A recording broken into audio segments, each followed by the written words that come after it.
Amanda, when you're ready.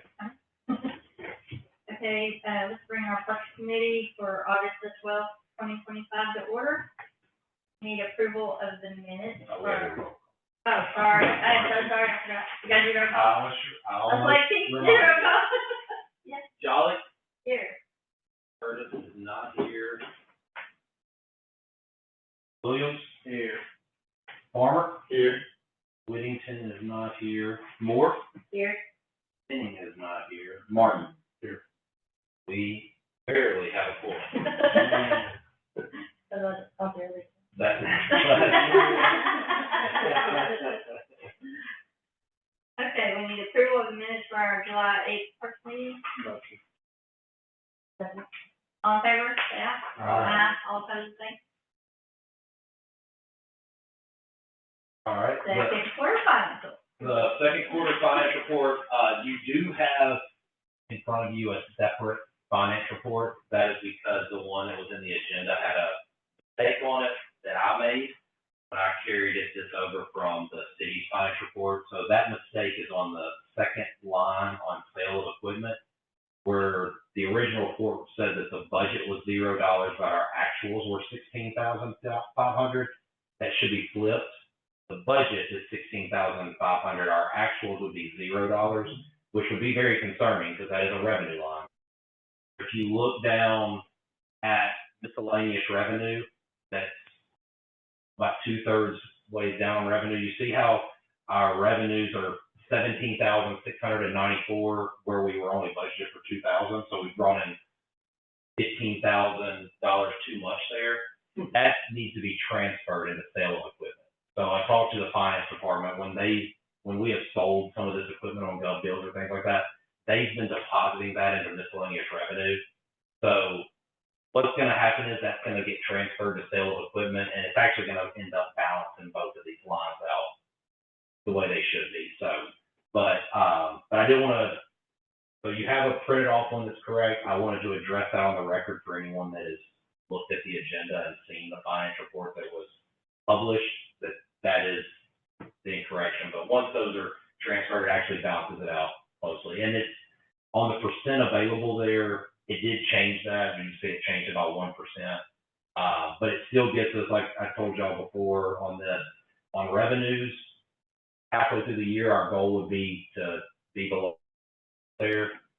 We are slightly below 50%, so that means we're tracking just slightly above based on our revenues. And then on expenses, our goal would be to be a little bit above 50 on that.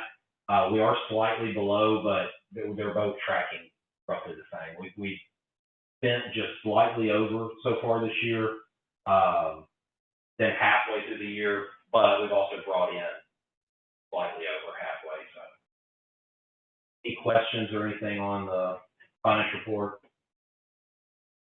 Drew asked me one right before the meeting, but it was about the correction that I had to make. So,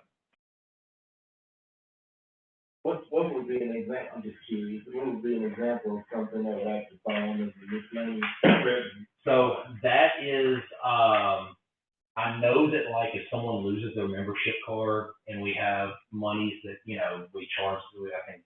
Kristen, do you know how much? Like $5 to replace the card. So replacement cards are in that. I'm trying to think what other. Yeah, maybe. I know that we don't get $2,000 in replacement cards, but and then sometimes it is like if we just like we've had situations where we had a fraudulent situation on a credit card or something that we have to get reimbursed for from the bank or things like that, things like that. But not so. Yeah, not yet. So and actually some sale of equipment can go there if it's not a capitalized. So like if we sold something that was not very expensive, it wasn't a capital, it wasn't an asset, then it would actually go there. Yeah. Any other questions over that? Man, we don't approve this. I think so. That's just real. Director. So this month we have Kristen Robinson, our aquatic superintendent, and Compassion Mooney, our aquatics coordinator, that are here to give their annual report on our aquatics division and Bryan Aquatic Swim School. So I'll turn it over to Kristen and Compassion. Okay, so, as you guys all know, that like Mills Pool opens during the summer, which kind of changes the whole dynamic of stuff, and I thought I would start just by kind of giving you a day in the life at Mills Park Pool. So as you know, the Bryant Youth comes to our pool, so like Monday through Thursday at 8 a.m., the BYA comes and swims. We do swim lessons with them until they can pass the level 3 swim test. So from 8 to 9, we have BYA, and then from 9:15 to 10, we have our regular group lessons. And so those lessons go Monday through Friday, 45 minutes each day in the mornings. And then at 10 o'clock, we have members only from 10 to 10:30, and then we open to the public from 10:30 until 6. At 6 o'clock, or 6:15, we start our group lessons for in the evening. So from 6:15 to 7, we have group lessons. And then Thursday, Friday, Saturday, Sunday, from 7 to 9, we do parties.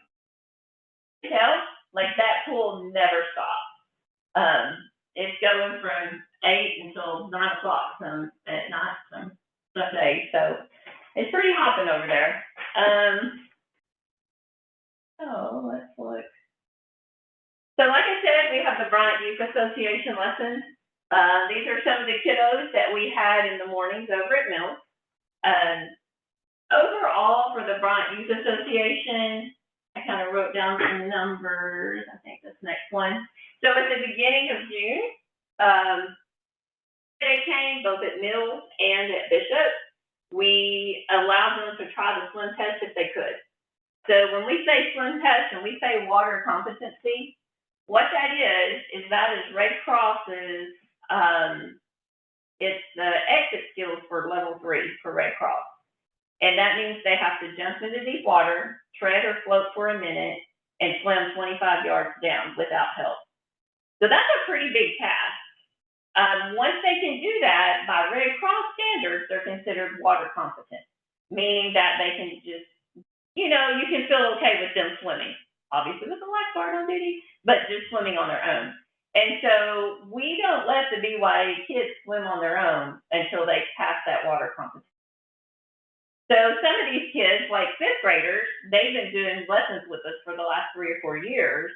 And so by the end of this summer, our 5th graders were about 80% water competent. So that means able to just swim on their own. Now that doesn't mean that they can't swim at all if they haven't done that, because if they pass level 1 or level 2, they're able to swim some and probably even save themselves. But having that stamina is where you go on to that level 3. And really, by the end of July, all of the kids that took be on level 1. So they were able to go underwater and swim just a little bit on their own. But by the end of July, at the beginning, the first day, about 38% could pass the water competency test on their own. And then by the end of July, 60% of them were considered water competent. And that has your 1st graders and your 5th graders grouped together. So like I said, 80% of 5th graders were considered water competent, and like 33% of our 1st graders, because that's some of their first experience. Some of them come to us scared to death, and we have to convince them even to put their foot in the water. So we just see a lot of progress and a lot of excitement from the kids throughout the summer. So once they pass that water competency test, then they just get to jump and play and slide and have a good time. So that's our BYA, the group swimming lessons. Like I said, at Mills Park, we offer week-long lessons. So every week we start a new session at 9:15 in the morning and at 6:15 in the evening. So that allows kids to move through our group lessons really fast. Over here at Bishop, we offer group lessons, but they meet twice a week for 4 weeks. And so they're on Tuesday and Thursday nights. But it takes 4 weeks to get through what we do at Mills. They're still getting the same instruction, it just moves a lot faster in the summer because when they're doing lessons at Mills, everything's closed. We do it before it's open to anybody. So we have level 1, level 2, level 3, level 4, 5, all of them going on at the same time. As well as in the evenings, we also have a swim babies class going on. So the pool is pretty busy during that time, but we're able to really move a lot of kids through swim lessons. So between BYA lessons, swim babies, group lessons,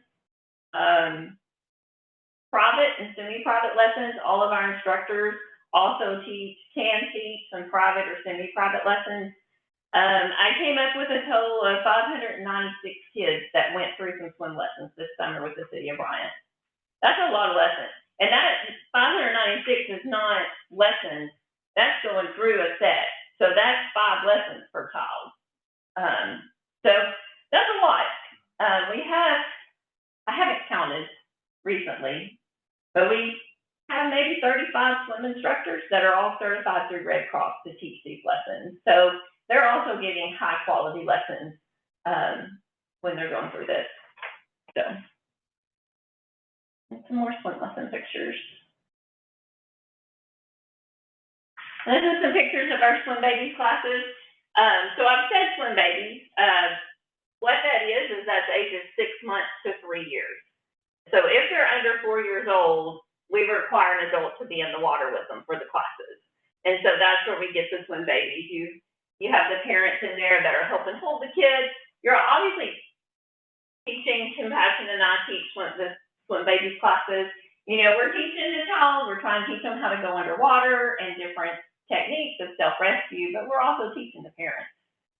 We're teaching them different ways to hold the kids, how they can, you know, best teach them themselves, help them, and then education about what kind of life jacket they need, or different recreational water illnesses, when you should not go swimming in different pools and things like that. So that's really what our swim babies classes are. And we had 127 kids participate, kids and parents participate in our swim babies lessons this summer between Mills and Bishop. Lifeguard in-services, so this is something else that we try to have an in-service every month if we can. If we have to get kind of creative to be able to get 45 lifeguards together to do an in-service or do makeup if they don't. But this was our in-service that we did this one was June, wasn't it? So what they did here, we had five lifeguards in the pool, 5 outside. And when I blew the whistle, I told my guards in the pool what kind of drowning person they were. And so they became that drowning person, and the guards on the deck had to make that appropriate rescue. So in this case, you see my lifeguards, they're face down floating. That means they're a passive drowning victim at the surface. And so the guards going in had to know what rescue to do that. So that's just kind of a quick pace. Don't have time to think, you just need to be able to react. And this next one is kind of the same thing, except these drowning victims were, it was a deep water passive. So when the lifeguards got to them, they were going to go to the bottom, and the rescuer had to go to the bottom to pull them up. So we just kind of went through a bunch of these different rescue in-service. There's some in-services that will focus mainly on CPR. One of the things we did in February, I think, is we did surprise CPR audits on them. We pulled them off of the pool deck and said, here's this person, what are you going to do? And told them not to tell their friends. And they didn't, most of them didn't, because they're like, hey, if I got caught off guard, you're going to get caught off guard. But I think it really helped us see areas that we needed to maybe focus a little bit more on, and things like that. So we have to get creative with our different in-services, but we try to keep the guards sharp. And now I'm going to let Compassion, this is her area of expertise. She's going to talk about the bath swim team. As well as being the aquatic coordinator, I'm also the bath head coach. This is my pictures of my team. Last year I did mostly talk talking about Junior Olympics, this year I kind of wanted to give a little bit more of a broad span. Bass competed at 11 swim meets this year. Throughout those 11 meets, all of those meets, we placed in the top 3. We took home 15 high points awards from those meets. Throughout those meets, 5 of those meets gave medals, and I went in and calculated how many medals the bass swim team won amongst the swimmers. We won 64 bronze, 134 silver, and 222 gold. We have about 35 athletes swimming for our team right now. We're going to have tryouts August 18th through the 29th, so we hope to get some new swimmers to join our team. I'm going to talk a little bit about the Junior Olympics. If you want to slide over. We took 18 swimmers to the Junior Olympics. That's the most that Bass has ever taken. We swim as a part of Team Arkansas, which is a bigger group from different teams in AAU all around the state.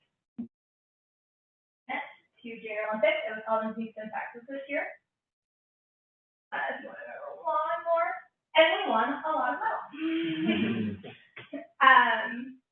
One in particular, a couple of things that I'll point out is Team Arkansas was the AAU national champion runner-up, so we got 2nd place overall. As a team also won 2nd place overall. And one of our swimmers right there in the middle, Jagger Mercy, he is the gold medalist in the 100 free, and he also set an AAU national record. He started in swim, baby. He started in swim. Kristen, that was funny. But yeah, we have some really talented athletes on our team, and it's kind of a little chance to brag about them and bring them up, but that's our basketball team.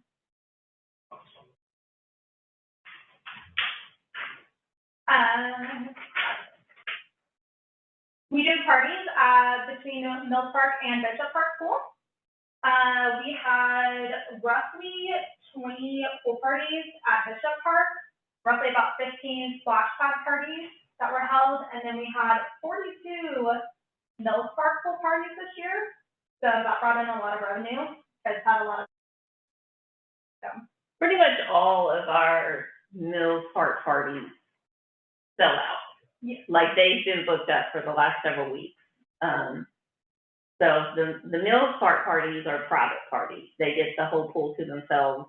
And so some of them are really small. I mean, some people will book it and have 5 or 10 kids there, and then some churches that book it and have 60 to 100 people there. Yeah.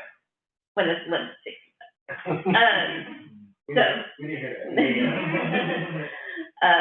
But you know, it's everybody has a lot of fun at the pool parties, and so. And then one other thing, that's kind of the last slide that we have, but also the Barracuda Swim Meets, we hosted 3 of those this summer. So, anybody have any questions? The thing about this sharing water for a minute. Yeah. I don't know if I can do that now. Or float on your back. No, but congratulations. Yeah, Kristen, I'm gonna put you on the slide here. Do you remember when we started this with BYA, that first year, what percentage we started at?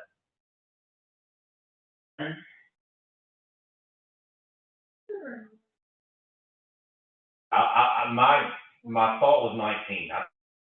19 that first year of how many were water competent. But yeah, no, it was less than that, I'm pretty sure. That may have been where we were at the end of that. Just to remind, I know a lot of you have heard me talk about this before, but this will be Tony's first year going through with our aquatics report. So I'll say just a reminder of how we got to this with the BYA party. So, you know, they have a use agreement to come and use pool space in the summer with us. And for years, that was the most stressful part of, I know, Kristen and Compassion Day, but our lifeguards too, because we were days where we were making double-digit rescues during a single time, like a single, how long they are, an hour? The year that we did that, the first week, we made 28 rescues that first week of them coming to Mills and to Bishop. And, I mean, I just couldn't even sleep at night because it was bothering me. Eventually, unfortunately, you're unsuccessful. Like, we made 28 rescues, and they were all rescues, and everybody was fine, but, like, what happens the first time that doesn't happen? So, And on of that first week, I was on the pool deck, we were all on the pool deck watching, and this little girl looks up at me and said, "How do you swim?" And I mean, I just kept hearing that echo. And so on Monday morning at Mills, I told the guard, we're probably getting the water one way or the other, so we're gonna get in and teach them to swim. And we just lined all the kids up on the steps and started teaching them to blow bubbles and kick their feet, and it's been a great thing. it really It's has. a great thing. I think it was like 8% that could.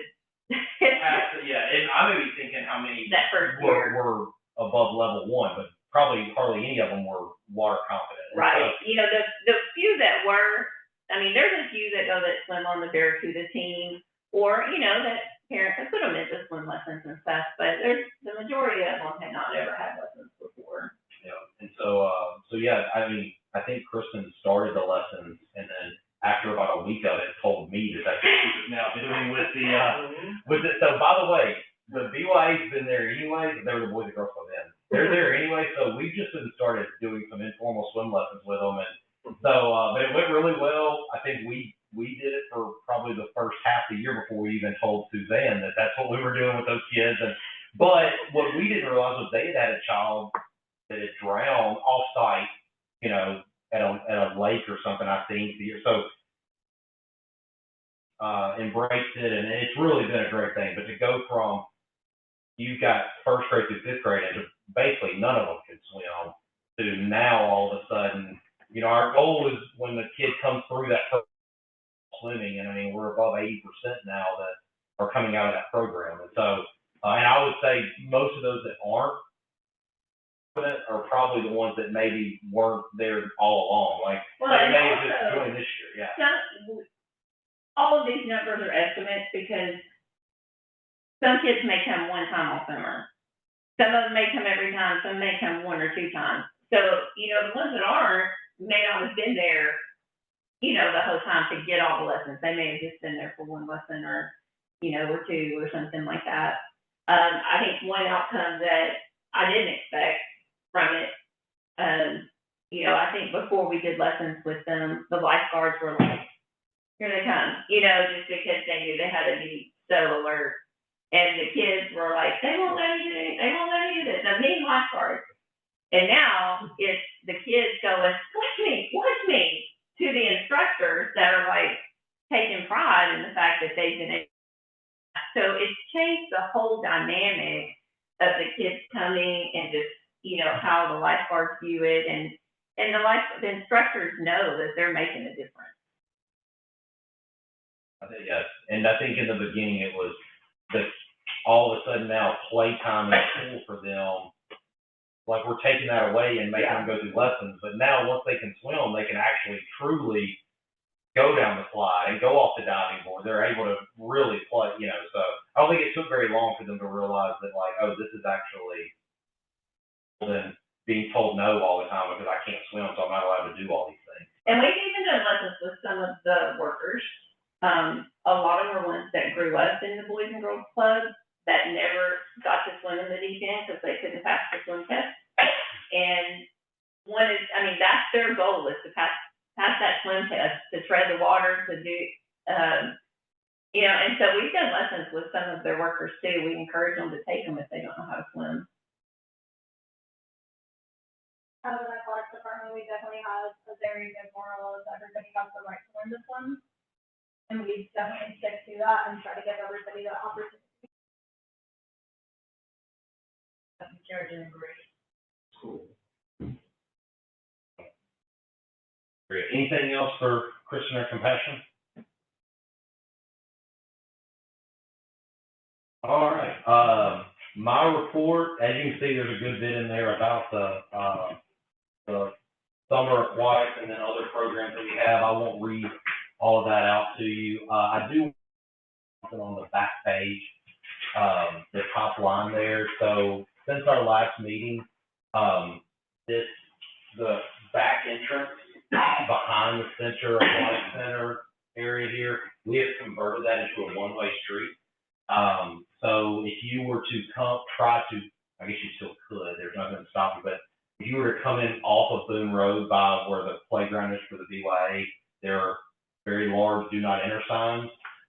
We have painted arrows there. That's a safety reason. It was, Butch originally came to me about it, making it one way, because if you've been through there, that's a very narrow street. And if you meet traffic there, you have to try to figure out how to navigate around them. And so, with the Senior Adult Center, they have a good bit of their, patrons that want to try to go back there to find a closer place to park. And so he was just like, can we make that one way? We have done that just with paint and some signage, but I will tell you, we are currently, looking at fencing and gating that as well with access controls for security reasons.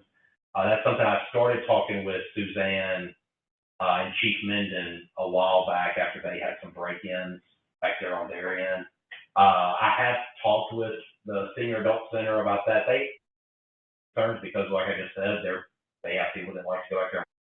What we're looking at with that is adding some additional handicap parking back there in that area. So using that lot that's kind of behind the splash pad between the Aquatic Center and the Senior Adult Center, and not stopping any of the seniors that go back, but just creating that as some additional handicap parking. So the ones that truly need to be closer, we can add some there. But we're still looking at that. Any cost on that will not come out of the budget. We have another funding source from sponsorship sales to cover that. But we're looking at gating that and it being access controls for authorized personnel only. And everybody, I mean, like I said, Suzanne was very much supportive of that, on board with it. Also, the gate on the far end, the exit gate, will be close to the road, which will give a little bit more protection for their playground there as well, because if you've been by there, there is a gate on their playground by the basketball court that goes to that road. And I don't know how many times in the years I've been here, I've ridden through there and closed that gate back because someone opened it because a basketball went over it or something, out into that road and got it, and not Boone, but the drive there. And so just anything we can do to try to secure this area a little bit better. So did want to let y'all know about that. I'm not sure that that'll be completed by next month, but just wanted y'all to kind of understand what we were doing there. And then a few things that are not on here. It's behind the Aquatic Center. It's missing something really large there. The pool pack is gone. It has been removed from the property. They're currently working on a little bit of concrete work there to prepare for our new dehumidification unit, which has been a long time coming. Me and Kristen started on the same day in 2016, and that pool pipe didn't work that day. So it's been 9 years of trying to keep that thing limping along. So we're excited to get a new one in. It's scheduled to be in by the end of the month. So and then have y'all heard anything new on the fans? I know that they're any day now they should be coming back and installing the fans in the Aquatic Center. Yeah, and they're just waiting for them. That was actually they've received them, so I think it's just them scheduling when they come out and do it. So by the next time we meet, we should have new fans in the Aquatic Center and a new dehumidification system set back there. So those are on schedule, and they have come in, as to this point, it's come in under budget. So that's nice to have. So any savings that we have from that, as I told y'all before, will go into other aquatics upgrades that we have scheduled out that we're needing for the next few years. So we have plenty of things that we need that we can use the money on that was budgeted for that. So because it is Amendment 78, so it has to be spent. So Joy was concerned, and I said, don't worry, we've got plenty of stuff. We've got plenty of stuff that needs fixing. So The Mills Alcoa Connector Trail, the plans have been completed, the designs are complete. We are currently working on, there's a piece of property, there that we're looking, it's like 1,500 square feet of right of way that we need, because that's gonna widen the sidewalk that's currently there. So we're currently in negotiations with that property owner on that, and then after that, we'll be bidding it out and hopefully getting construction done on that pretty soon as well. We don't have to do anything tonight on it, it will be on the agenda next month, but our October meeting, we will need, it will need to be at City Hall. And, I think y'all were on that original email that went out about the workshop. So the night of our October meeting will be the budget workshop, which is scheduled for 5:30. And so after that budget workshop, I would suggest we probably go ahead and accept probably a 6:30 time change too. I just can't imagine that workshop's gonna be 30 minutes. So next month I will bring to you, like we did 2 months ago before going to the museum, just an item to move the October meeting to City Hall at 6:30 for that. And once the workshop's over, I think at that point council will leave from behind their area. We'll stay at the table there at the middle. Those of y'all that we've done the workshop before, and we'll just go to our meeting from there. And then the November meeting, which we got a little bit of time on this, so we will need to change the date on that because I looked it up. Our meeting is scheduled for Veterans Day. So I'll get with Jordan and the mayor and find out other committees and things like that, and see, bring y'all some options for that November meeting of what day we want to move it to. The day I'm off, but I won't do it that day. Well, we're off too. We're off as well, so. Yeah, I was just looking at the calendar and saw that, Veterans Day falls on that day, so. But yeah, but I'll bring up some options, probably next month. But I don't know what day we want to go that check. That's all I have. Any questions?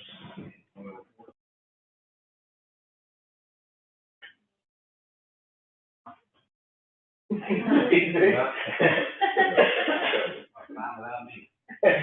old business?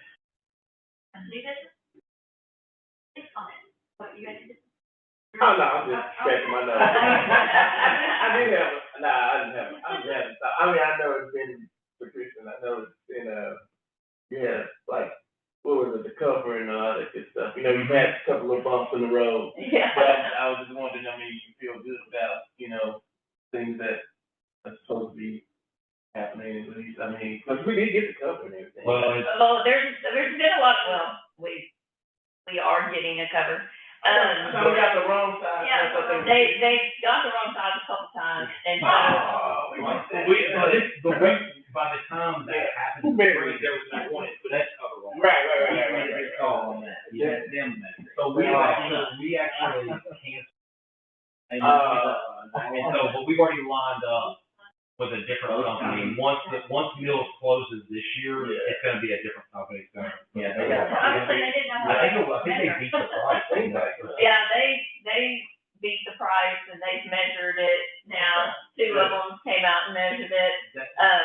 And so they will put it on in September. Right. Yeah. So it'll be a different company. But it's interesting, the company that we're now gonna be using was quoted the first time and they lost the quote. But then when they realized they lost that business, they came back with a better price once the other one came. So yeah, they ended up beating it this time. So they beat their own price as well. Yeah.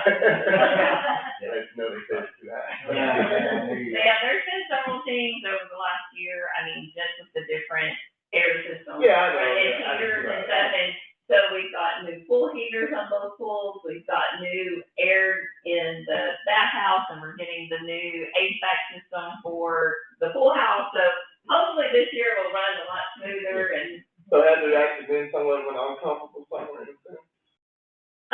So, I mean. From the standpoint of not having, the way. Well, the bathhouse was a little bit warm warm at the beginning of summer until we got the air unit done in there. Now it's almost cold. Right. The inside of the aquatic center, I mean, it's just gonna be hot, but, you know, we do have the roof that we got fixed up a year and a half ago, where we can open the whole roof, and that makes a difference, and I think when we get the big fan, that'll help move that air through there a lot better. So, you know, I do think there's a lot of improvements that have happened that are in the process of happening that are gonna make it a lot better. And the cover on mills, I think will cut down a lot on just the winter time cleaning all the leaves out and, you know, all that stuff, So we never had a cover before? so. But they're excited for our cover. I mean, once a week I would go during the winter and scoop leaves out. Which, for the longest time, they didn't, I don't think we ever drained it, but it just didn't run, like, it just turned into kind of. Before I started, which like he said, I've been here 9 years, this is my 10th summer. But before I started, they just turned it, and so it turned green and it got leaves and it was an eyesore. To me, I mean, that's, when I started, I asked if I could keep it running through the winter, so that way it would filter out the leaves and we could keep it from turning green. And just, it would at least look nice during the winter time, because we have so many people walking out there. And so, I mean, that's what we've done for the last 9 years, is run it. I mean, winterize the chemical part when it got cold, but, it's run all winter long. And then they put cameras because people wanted to swim there. And I kept it working. I was about to ask. All of a sudden, people wanted to go out there and Somebody swim. just walking through like, hey. Hey, no, they do that too. Oh, yeah. I can usually tell if somebody's been in there. Somehow they leave something, or they move a chair or a bucket against. I know if something's been moved, I can see a bucket pushed up against the fence that wasn't there before, where they used it to climb over.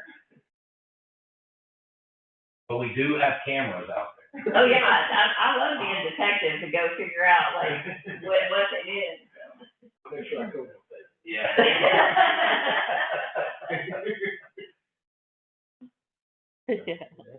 That's good, though. Sounds like you've done a great job. Been doing a great job. Thank you. Anything else?